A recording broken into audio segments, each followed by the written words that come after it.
Okay, ప్రియమైన వాళ్ళరా, ప్రభు పేరిట మీకు అందరికీ వందనాలు.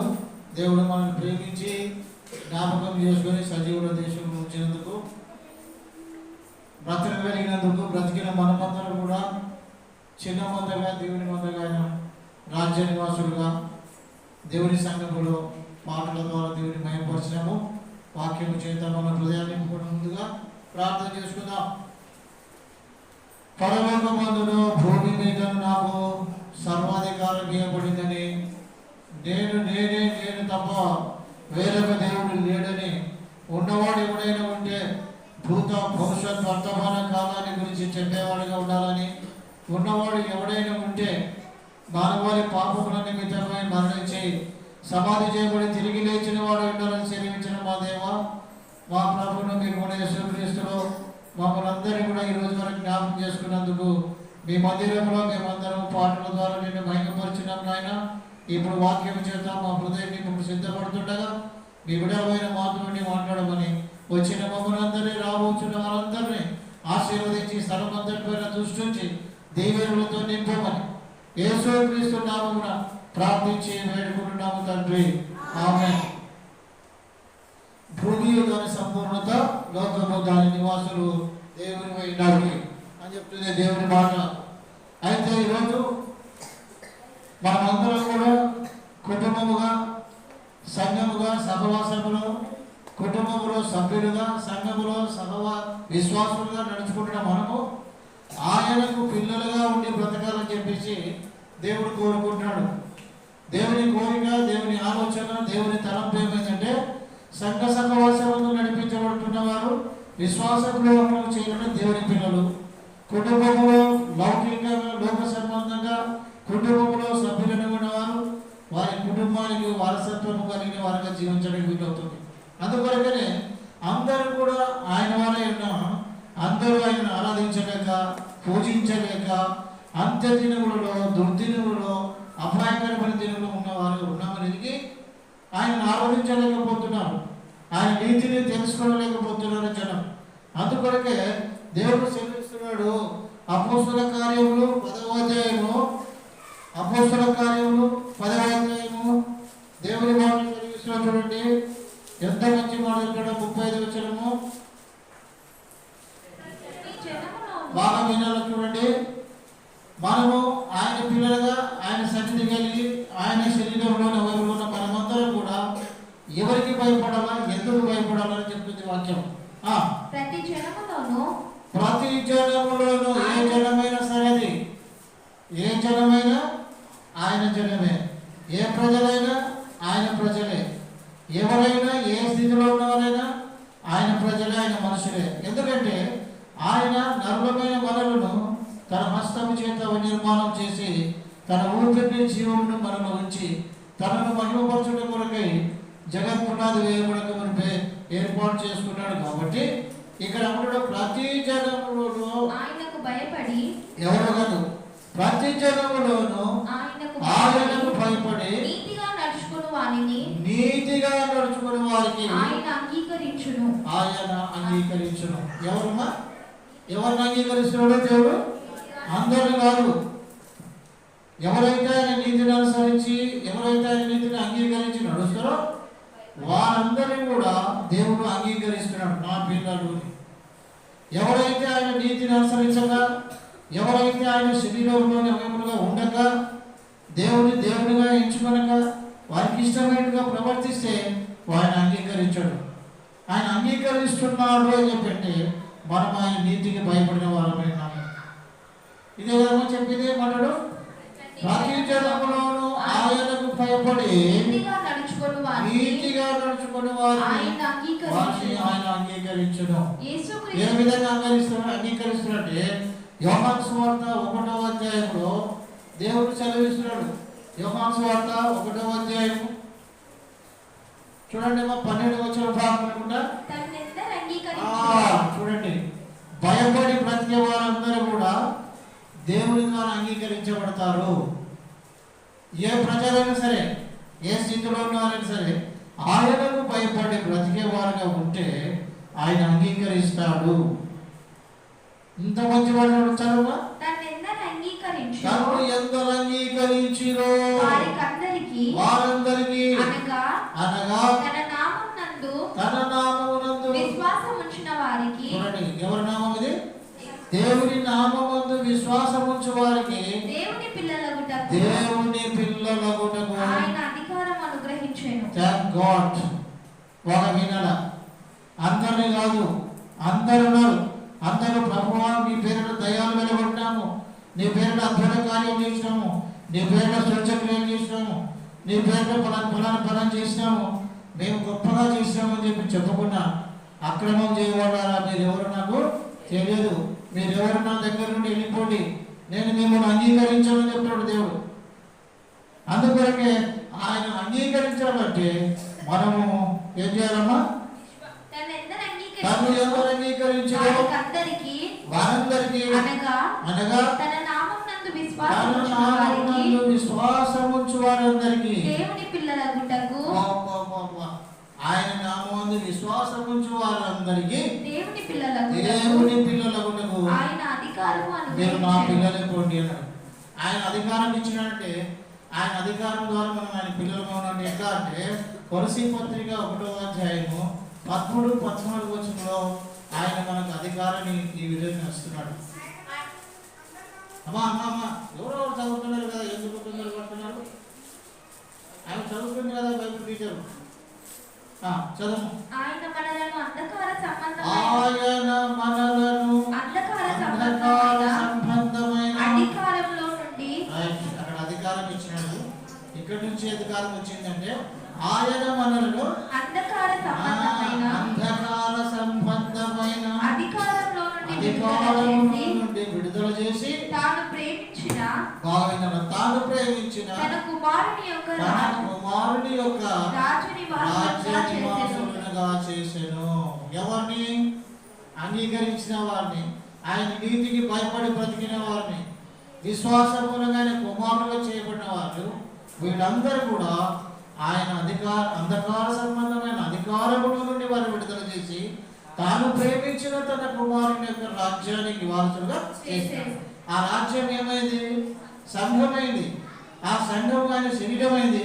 ఆ శరీరానికి శిరస్సు క్రీస్తు ఉన్నాడు. ఆయన ద్వారా అంగీకరించబడిన వాళ్ళందరూ కూడా ఆయన పిల్లలకు అధికారం గల వారైనారు. ఆయన పిల్లలను పడిన వారందరూ కూడా దేవుడు ఏమంటున్నాడంటే మీరు మీ సొత్తు కాదు, నా సొత్తు. ఎందుకు అన్నట్టు అంటే విలువ పెట్టి కొన్నమాట, స్వరక్తం ఇచ్చి సంపాదించినాడు కాబట్టి ఆయన తన పిల్లలుగా ఉన్న నాకు అధికారం. నా పిల్లలు మీరు, నేను ఏర్పాటు చేసుకున్న నా పిల్లలు నా నీతికి భయపడినారు, నా విశ్వాసములుగా నాకు పిల్లలైనారు, నన్ను వెతుకుటలో నా పిల్లలైనారు కాబట్టి మీరు నా కుమారుగా కుమార్తెలు ఉండడానికి వీలవుతుంది. 2 కొరింథీ 6వ అధ్యాయము 18వ వచనంలో చూస్తే దేవుడు సెలవు తీసుకున్నాడు. అక్కడ అందరికీ కాదు, 17వ వచనం చదవమ్మా. మీ ఎడల మాకున్న అంధకారమునకు 2 కొరింథీ 6వ అధ్యాయము మీరు అవిశ్వాసులతో జోడిగా ఎవరితో? అవిశ్వాసం. నా పిల్లలైన మీరు ఎవరితో? అవిశ్వాసులతో. జోడు జతగా కలిసి నడవడం. మీరు అవిశ్వాసులైన వారితో జోడుగా ఉండకూడదు. నీతికి దుర్నీతితో ఏమి సాంగత్యము? నీతికి దుర్నీతికి ఏం సాంగత్యము? వెలుగునకు చీకటితో ఏమి పొత్తు? వెలుగునకు చీకటికి ఏం పొత్తు? క్రీస్తునకు బెలియాలతో ఏమి సంబంధము? క్రీస్తునకు బెలియాలకు ఏం సంబంధము? అవిశ్వాసితో విశ్వాసికి పాలెక్కడి? దేవుని అద్భుతమని చెబుతూ ఎరగనట్టుగా వారు చేసే క్రియలలో భ్రష్టులైనారు కాబట్టి అటువంటి వారి విషయంలో మీరు జాగ్రత్తగా ఉండి, నా పిల్లలుగా మీరు అధికారం పొందిన మీరు, నా అధికారం చేత నా పిల్లలైన మీరు ఈ లోకంలో బ్రతికిన కాలంలో నీతికి దుర్నీతికి ఏమి తేడా, దుష్టత్వానికి మంచిదానికి ఏమి తేడా అని, వెలుగునకు చీకటికి ఏమి తేడా ఉంది అని చెప్పి తెలుసుకునండి. అంతా కూడా వెలుగు వెలుగే, చీకటి చీకటి. వెలుగు పని ఏముంది? కనిపించిన దాన్ని కూడా చూసే దానికోసమే వెలుగు కలుగుతుంది. ఇదొక సంబంధమైన వెలుగు వేరే, దేవుడు వెలుగైనాడు, లోకానికి వెలుగైనాడు. ఆ వెలుగుగా లోకానికి వచ్చిన దేవుడి వెలుగుని ఎవరు కూడా గ్రహించలేకపోయినందుకు చీకటిలో ఉండిపోయినారు. అంటే వారు లోకము వైపు తిరిగి చూస్తున్నారు. మనమైతే లోకములో నుండి దేవుడిలోనికి వచ్చినాం కాబట్టి మనం ఆయన పిల్లలుగా అధికారపూర్వకంగా ఆయన నీతికి భయపడి విశ్వాసములుగా ఆయన కుమారుగా చేయబడిన మనము అంతవరకు మంచి చెడులు తెలుసుకొని నడవండి. అప్పుడు నా పిల్లలు నా సొత్తు నా జనం అని చెప్తాడు దేవుడు. దేవుని ఆలయమునకు విగ్రహములతో దేవుని ఆలయానికి విగ్రహానికి ఏమి పొందిక? ఏమైనా పోలిక ఉందా? దేవుని ఆలయానికి విగ్రహానికి ఏమైనా పొందిక ఉందా? ఇప్పుడు పోత ఈ దేవాలయాన్ని మొక్కితే దానికి ఏమైనా విలువ ఉందా? పోత ఒక విగ్రహానికి మొక్కితే దానికి ఏమైనా విలువ ఉందా? మరి నా పిల్లలైనా మీరు కూడా అటువంటి స్థితిలో చేస్తే మీరు నా పిల్లలు అవుతారా? అందుకే నేను మిమ్మల్ని ఎరగను. నేను మిమ్మల్ని ఎరిగిన వారు అయినారంటే అధికారపూర్వకంగా నా రక్తం చేత కడగబడిన వారే నా స్వచ్ఛ జనంగా చేయబడినారని మీకు అంగీకారం చేస్తున్నాను. నేను అంగీకరించిన మిమ్మల్ని నా పిల్లలుగా, నా పిల్లలైన మీరు ఈ విధంగా ఉంటే ఈ విధంగా చెబుతాడు దేవుడు. మనము జీవం గల దేవుని ఆలయమై ఎవరంట? మనము జీవము గల దేవుని ఆలయమై ఆయన పిల్లలుగా ఉన్న మనము జీవము గల దేవుని ఆలయమై ఉన్నాము. అందుకు దేవుడు ఇలాగ మనం సెలవిస్తున్నాడు. జీవము గల దేవుని ఆలయమై ఉన్నాం కనుక దేవుడు మనకి ఇలాగ సెలవిస్తున్నాడు. నేను వారిలో నివసించి సంతరింతును. ఎవరిలో? అధికారపూర్వకంగా ఎవరైతే ఆయన అధికారపూర్వకమైన పిల్లలైనారో వారిలో దేవుడు నివసిస్తున్నాడు. వారు సత్యాన్ని తెలుసుకున్నారు, ఆ సత్యాన్ని వదిలిపెడుతున్నారు. దుర్నీతికి దూరంగా ఉంటారు, దుష్టత్వానికి దూరంగా ఉంటున్నారు, మంచితనానికి దూరంగా ఉంటారు. వాళ్ళని దేవుని పిల్లలు అంటున్నారు. నెక్స్ట్ ఇంకేమాడు? నేను వారి దేవుడనై యుందును, వారు నా ప్రజలై యుందురు. కావున మీరు వారి మధ్య నుండి బయలువెడలి వెళ్ళండి. వారి మధ్య నుండి బయలువెడలి ప్రత్యేకంగా ఉండండి. మీరు అపవిత్రమైన దానిని కొంచెమైనా సరే అది మంచిదే, మంచిది కొంచెమైనా సరే మంచిది ఉంటుంది. చెడుది ఎంతైనా కూడా, ఎంత ఎక్కువైనా కూడా అది చెడే కాబట్టి దానికి దూరంగా ఉండండి. మంచిదాన్ని అంచుకొని జ్ఞానంతో బ్రతకండి, అప్పుడు మీరు నా పిల్లలు అవుతారు. అందుకొరకనే ఎందరైతే ప్రతి జనములు ఆయనకు భయపడి నీతిగా నడుచుకుంటారో వారందరినీ కూడా ఆయన అంగీకరిస్తున్నాడు. ఎవరైతే ఆయన ద్వారా అధికారం పొందినారో యోహాను సువార్త 1వ అధ్యాయం 12వ వచనంలో చదవమా మరొకసారి. తన్ను ఎందరు అంగీకరించునో వారందరికీ అనగా తన నామమునందు విశ్వాసముంచు వారికి దేవుని పిల్లలగుటకు ఆయన అధికారము అనుగ్రహించెను. వారు దేవుని వలన పుట్టిన వారే గాని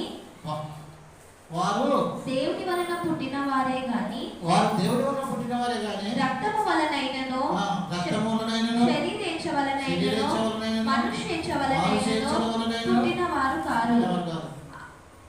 రక్తం చేత, మాంసం చేత, శరీరేచ్ఛల చేత పుట్టిన వారు కాదు, దేవుని మూలంగా పుట్టినారు. దేవుని పిల్లలు అవుతారు. అందుకే లోకంలో అందరు పిల్లలు ఉన్నారు కదా. దేవుని వాక్యం ఏమిటంటే నీతిమంతుని పిల్లలు ఎవరయ్యా చెప్పి చూస్తే దేవుడే నీతిమంతుడైనాడని ఆయన అంగీకరించిన వారందరినీ భయపడి బ్రతికితే వారు నీతిమంతుని యొక్క పిల్లలు అవుతారు. సామెతల గ్రంథం 23వ అధ్యాయము 24వ వచనం భాగం చూసుకుందాం.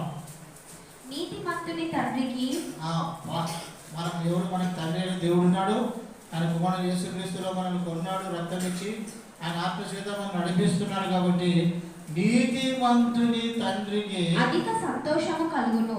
అప్పుడు మనం బాగా చక్కగా ఆయన మాట అనుసరించి ఆయన ద్వారా అంగీకరించబడితే ఆయనకి ఎంత ఏముంటుందమ్మా? అధిక సంతోషమును. జ్ఞానము గల వారిని కనినవాడు. ఎంత మంచి మాట. అందరినీ కంటున్నారు, పిల్లల్ని అందరూ కంటున్నారు, కానీ జ్ఞానం లేకపోలేని వాళ్ళు ఉంటున్నారు, వివేచనలో ముందుకు సాగించలేని వాళ్ళు ఉంటున్నారు. కానీ మనమైతే ఈ లోక సంబంధంగా తల్లిదండ్రులుగా మనకు బాధ్యత దేవుడు పిల్లలు ఇచ్చి నడిపిస్తున్నది. ఆయనను ముందుంచుకొని మనం మన పిల్లలు నడిపించే వాళ్ళు ఉండాలని చెప్తుంది వాక్యం.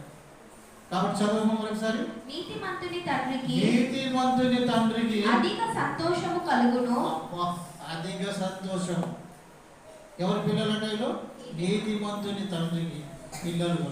నీతిమంతుని తండ్రికి అధిక సంతోషము కలుగును. జ్ఞానము గల వారిని కనినవాడు. ఎవరి కన్నవాడు? జ్ఞానము గల వారిని. జ్ఞానం గల వాడిని కన్నవారు వారి వలన ఆనందము నందును. నా కుమారుడు ఎంత మంచివాడు, ఎంత జ్ఞానవంతుడు, ఎంత ఆలోచన పరుడు చూడండి అని వారి జ్ఞానము, వారి పిల్లల జ్ఞానాన్ని చూసి దేవుడు ఆనందపడుతున్నాడు, అధిక సంతోషం పొందుతున్నాడు. మరి నిన్ను నన్ను మనందరూ చూసి దేవుడు సంతోషించేవాడుగా ఉండాలా వద్దా? దేవుడు చూసి సంతోషించేవాడుగా ఉండాలంటే మనం ఆయన ద్వారా అంగీకరించబడాలి. మనం ఆయన ద్వారా అంగీకరించబడాలంటే విశ్వాసం మూలంగా మనం దేవుడి కుమారులం కావాలి. విశ్వాసం మూలంగా దేవుడి కుమారులమైన వారంతా కూడా నీతికి భయపడి బ్రతికితే నీతి మంతుని పిల్లలము. ఫస్ట్ పాయింట్ నీతి మంతుని పిల్లలము. రెండవ పాయింట్ మంచివారి పిల్లలు. మంచివారి పిల్లలు ఎట్లుంటారు చూద్దాం. మంచివాడు తన పిల్లల కంటే తన పిల్లలకు మంచివాడైన తల్లిదండ్రులు ఉన్నవారు ఏం చెప్తున్నారు ఇక్కడ? సామెత గ్రంథం 13వ అధ్యాయము 22వ వచనం భాగం. మంచివాడు తన పిల్లల పిల్లలను, నీతిమంతుని పిల్లలు. ఇక్కడనేమో మంచివాడు తన పిల్లల పిల్లలను, ఎవరి పిల్లల పిల్లలనే? మంచివాడు తన పిల్లల పిల్లలను ఆస్తికర్తలుగా చేయును. Thank God. క్రీస్తులో వారిని ఎదిగిపోయే శరీర సంబంధమైన ఆస్తి కోసం కాదు, క్రీస్తులో యేసు క్రీస్తు స్వరక్తం ఇచ్చి సంపాదించిన శరీరముల సంఘంలో ఉండి చిన్న మందగా ఉండి చిన్న జీవితం జీవించే వారు ఆశీర్వదించబడతారు. అందుకొరకనే మంచివాడు తన పిల్లల పిల్లలను ఆస్తికి కర్తలుగా చేయును. Thank God. మరి చదవమా. మంచివాడు తన పిల్లల పిల్లలను ఆస్తికి కర్తలుగా చేయును. పాపాత్ముని ఆస్తి నీతిమంతులకు ఉంచబడును. ఎంత మంచివాడు. మంచివాడు ఏం చేస్తాడమ్మా? తన పిల్లలు ఆస్తికి కర్తలు చేస్తాడంటే వాక్యంలో ఎదిగింపజేయడం, ఆస్తికి సంపాదించడం. వాక్యంలో ఎదగకపోతే వాళ్ళు ఎంత గొప్ప స్థితిలో ఉన్న పిల్లలైనా సరే, నా పిల్లలైనా నీ పిల్లలైనా ఎవరైనా సరే, వాళ్ళు ఎంత స్థితిలో ఉన్నవారైనా ఆశీర్వాదాలు పోగొట్టుకునేవారైనా. అందుకే మంచివాడు తన పిల్లలను ఆస్తికి కర్తలుగా చేయను. పాపాత్ముని ఆస్తి నీతిమంతుల కొరకు ఉంచబడను. ఇది మొదటిది నీతిమంతుని పిల్లలు. రెండవది మంచివాడి పిల్లలు. ఎవడో మంచివాడు, ఎట్లా మంచివాడు అయినాడు అంటే ప్రసంగి గ్రంథం 2వ అధ్యాయము 22వ వచన భాగం 26. ఎవరు మంచివాడు? ఏలయనగా దైవ దృష్టికి మంచివాడుగా. దైవ దృష్టికి మంచివాడుగా ఉండువాడు. దేవుని దృష్టికి మనుషుల దృష్టికి గొప్పవాడుగా ఉండవచ్చు, మనుషుల దృష్టికి ఘనంగా కనబడవచ్చు. కానీ నువ్వు దేవుని చేత అంగీకరించబడకపోతే, దేవుని సత్యాన్ని గురించి నువ్వు తెలుసుకోకపోతే మనము ఆశీర్వాదాన్ని దూరమైన. అందుకే మంచివాడు దైవ దృష్టికి మంచివాడు. ఏలైనగా దైవ దృష్టికి మంచివాడుగా నుండుటకై దేవుడు జ్ఞానమును, దేవుడు జ్ఞానమును, తెలివిని, ఆనందమును ఏమేమిస్తాడు? మంచివాని పిల్లలకు, మంచివాని తండ్రికి ఏమిస్తాడు దేవుడు? జ్ఞానమును, తెలివిని, ఆనందమును అనుగ్రహించును. మంచివాని పిల్లలకు, మంచివాని తండ్రికి, మంచి పిల్లల తండ్రికి ఏమిస్తాడట? జ్ఞానమును, తెలివిని, ఆనందము అనుగ్రహించును. అమ్మా నువ్వు ధనిరాలవు, అయ్యా నువ్వు ధనిరాలవు, బాబు నువ్వు ధనిరాలవు అని చెప్పి ఇతరులు మనం అనకపోయినా మన ప్రవర్తన అంతటి మీద ఆయన అధికారం జీవిస్తే నీతిమంతుని పిల్లలుగాను మంచివాని పిల్లలుగా ఉన్నాడు. ఆ మంచివాడు వారి దైవ దృష్టికి మంచివాడిగా ఉన్నాడు.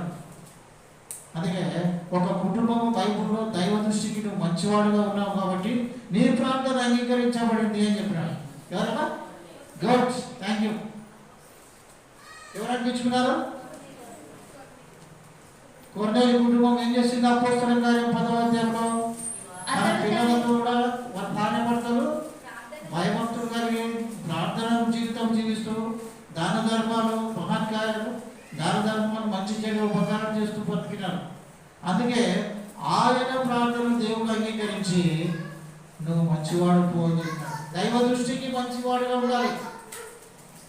దైవ దృష్టికి మంచివాడుగా ఉంటే అందరూ మంచితనాన్ని సంపాదించుకోవడానికి మనం కృషి చేస్తాం. అందుకే మంచివాడు తన పిల్లలకు ఆస్తిని సమకూరుస్తాడు, ఆస్తిని కర్తగా చేస్తాడు. కానీ మంచివాడైన దేవుడు, మంచివాడు ఒకడే. ఎవరైనా మంచివాడు అంటే లోకంలో దేవుడు ఒకడే. ఆ దేవుడు ఒకడే మంచివాడు దేవుడు, మంచి దేవుడైన ఒక దేవుడి పిల్లలుగా మనం మంచితనాన్ని మనం సంపాదించుకోవడానికి యేసు ప్రభువు అంటున్నాడు, మీరు నా ప్రియమైన పిల్లలుగా నన్ను పోలి నడుచుకోండి. అంతే, నా పిల్లలైన మీరు నన్ను పోలి నడుచుకోండి. నా ప్రియమైన పిల్లలు, నేను ఏ విధంగా అయితే నా దేహం అనే దేవాలయాన్ని మీ కొరకు సమర్పించినానో మీరు కూడా మీ దేహం అనే దేవాలయం నాకు సజీవయంగా సమర్పించండి. అప్పుడు నేను మీతో కూడా ఉండి సంతోషిస్తాను అని చెప్పాడు. ఫస్ట్ పాయింట్ నీతిమంతుని పిల్లలు, రెండవది మంచివారి పిల్లలు, మూడవది యథార్థవంతుని పిల్లలు. నువ్వు ఎవరి పిల్లలు, నేను ఎవరి పిల్లలు, మనం ఎవరి పిల్లలు ఉన్నాం చూడండి. యథార్థవంతుని పిల్లలు ఏమవుతారు? యథార్థవంతుడు ఎవడు? సామెతల గ్రంథం 20:7. సామెతల గ్రంథం 20:7. మంచి మాట అది. యథార్థవర్తుని నీతిమంతుని పిల్లలు, యథార్థవర్తనులకు నీతిమంతుని పిల్లలు, యథార్థవర్తనులకు నీతిమంతుని పిల్లలు వాని తదనంతరము ధన్యులగుదురు. Thank God. వాడు చచ్చిపోతే కూడా వాడి పిల్లలు వర్ధిల్లుతారు. వాడు చనిపోయినా కూడా సరే వర్ధిల్లుతారు వాడి పిల్లలు. ఎందుకంటే వారు జీవంలో దేవుని సంఘంలో ఆయన రాజ్యానికి వారసులుగా ఉండి సత్యాన్ని అనుసరించి నడుస్తూ వచ్చారు. కాబట్టి తప్పిపోకుండా జాగ్రత్తగా బ్రతుకుతూ పోతూ ఉండాలని, అది మా తండ్రి గారు ఇచ్చినటువంటి ఆధిక్యత. మా తండ్రికి ఆయన ఇచ్చిన ఆధిక్యత పరలోకపు తండ్రిని పిల్లలు కూడా అన్ని విషయంలో లోబడి బ్రతుకుతున్నారు. అందుకే యథార్థవర్తుని నీతిమంతుని పిల్లలు వాని తదనంతరము ధన్యులగుదురు. Very good. యథార్థవంతుడు పిల్లలు ఏమవుతారు? 112వ కీర్తన చూసుకో. 112వ కీర్తన 1-2 నుంచి 4 వచనాలు. యెహోవాను స్తుతించుడి. బాగా చూసుకోండి ప్రజలారా, నా పిల్లలారా, దేవుడు మీకు చేసిన మేలు విషయంలో ఆయన పిల్లలుగా మీరు ఆయన స్తుతించండి. యెహోవాను స్తుతించుడి. యెహోవాను స్తుతించుడి. యెహోవా యందు భయభక్తులు గలవాడు. యెహోవా యందు భయభక్తులు గలవాడు. ఆయన ఆజ్ఞలను బట్టి అధికముగా ఆనందించువాడు ధన్యుడు. వర్ధిల్లును కదా, ధన్యుడు. వారి సంతతి వారు భూమి మీద బలవంతులగుదురు. యథార్థవంతుని పిల్లలు ఏమైతారు? భూమి మీద బలవంతులవుతారు. ఆ బలవంతుడు ఎవరయ్యా అంటే దేవుడే. ఆ బలవంతుడైన దేవుడి పిల్లలు మనము వర్ధిల్లుతాము. యథార్థవంతుల వంశము వారు దీవించబడుదురు. కలిమియు సంపదయు వారి ఇంట నుండును. వారి నీతి నిత్యము నిలుచును. యథార్థవంతులకు చీకటిలో వెలుగు పుట్టును. వారి కటాక్షమును వాత్సల్యతయు నీతియు గలవాడు ఉంటాడు. Thank God. ఇది మొదటిది ఎవరి పిల్లలు? మనము నీతిమంతుని పిల్లలు. రెండవది మూడవది యథార్థవంతుని పిల్లలు.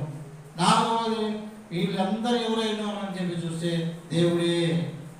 చూడండి కీర్తన గ్రంథం 7వ అధ్యాయం 11వ అధ్యాయం 7వ వచనంలో మంచి మాట చెప్తున్నాడు ఇక్కడ. యెహోవా నీతిమంతుడు. ఎంత గొప్ప మాట. యెహోవా నీతిమంతుడు, ఆయన నీతిని ప్రేమించువాడు. యథార్థవంతులు ఆయన ముఖ దర్శనం చేసెదరు. యెహోవా నీతిమంతుడు, ఆయన నీతిని ప్రేమించువాడు. యథార్థవంతులు ఆయన ముఖ దర్శనము చేసెదరు. ఎప్పుడు కూడా ఈ దేవా ఈరోజు నన్ను బతికించినావు, ఇదిగో నేను నీ దగ్గరికి వెళ్ళడానికి సాయం చేసావు, నేను వెళ్ళడానికి సాయం చేయి. ఈ దినంలో సాయంకాలం జరిగేదో ఎప్పుడైనా సరే నీ సముఖంలో వెళ్ళి కారణపడేటట్టు చేయండి. ప్రార్థన ద్వారా ఆయన దగ్గరికి వచ్చి సమయాన్ని సద్వినియోగం చేసుకునే వారు దగ్గర. ఈ బుధవారం శుక్రవారం ఎందుకు అంటే పడిపోకుండా జాగ్రత్తగా బ్రతకడానికి, ఒక్కొక్కరికి హెచ్చరిక చేసుకోవడానికి, పురికొల్పుకోవడానికి. ఆదివారం ఆరాధన అంటే క్రొవ్విన ఎద్దు మాంసం నీళ్ళు తిని తృప్తిగా మన కడుపును దేవుడిగా ఇచ్చుకొని బ్రతకడానికి, అంతేనా? కాదు. అందుకొరకనే ఏమన్నాడో ఒకసారి చెప్పు. యెహోవా నీతిమంతుడు, ఆయన నీతిని ప్రేమించువాడు, యథార్థవంతులు ఆయన ముఖదర్శనం చేస్తాడు. ఇది మీరు నా పిల్లలు చెప్తాడు దేవుడు. అందుకే ఆయన ముఖదర్శనం ఎప్పుడు కూడా ఉన్నట్టే. అందుకే దివారాత్రులు ధ్యానించేవారు ధన్యుడు. నీటి కాలువ నడవడిన వారే వారు చేయ పనులన్నీ కూడా దేవుడు. మనం ఇప్పుడు 3 పాయింట్ 4 పాయింట్లు ఏంటంటే, మొదటిది నీటి మంతుని పిల్లలు, దేవుని పిల్లలు. దేవుని పిల్లలు మనం ఎవరి పిల్లలు? అబద్ధములకు జనకుడు అని మన పిల్లలుగా ఉన్నామా? అబద్ధములకు జనకుడు ఎవరు? లెస్సు ఉందాడా? అబద్ధములకు జనకుడు అయిన మన పిల్లలు ఎవరు? సాతానుడు. సాతాను దేవునికి ఏమైనాడు? శత్రువు. దేవునికి శత్రువు ఎవడంటే సాతానుడు. అబద్ధములకు జనకుడైన వాడు. వారి పిల్లలుగా మనం ఉండకుండా దేవుని పిల్లలుగా ఉండడానికి మన బ్రతుకును ప్రభువుకు సమర్పించుకొని ప్రభు కార్యాభివృద్ధి ఎప్పటికీ ఆసక్తి కలిగి నిత్యమైన సన్నిధి ఎదుగుతూ ఆయన ఇచ్చే నిత్యరాజ్యాన్ని వారసుకుంటే అపోస్తుల బోధైదును, సహవాసమును, రచనను, ప్రార్థన చేయను నమ్మిన మనమందరం పడకుండా జాగ్రత్తగా బ్రతుకుతాం. తాను నిలుచుచున్నానని తలంచుకుని ప్రతివాడు ఎక్కడ ఉన్నామాట. మొదటి కోరిక 10వ అధ్యాయం వచ్చిన. Okay, thank you. అందరికీ ఉన్నాను. మనము ఆయన పిల్లలుగా బ్రతికి ఆయన ఇచ్చే నిత్య రాజ్యాన్ని వారసులకై ఆయన భయపడి బ్రతుకుదాం. విశ్వాసం మూలంగా ఆయన కుమారులుగా కుమార్తెలకు బ్రతికి ఆయన వెతుకుదాం. అందరికీ వందనాలు. ప్రార్థన చేసుకుంటూ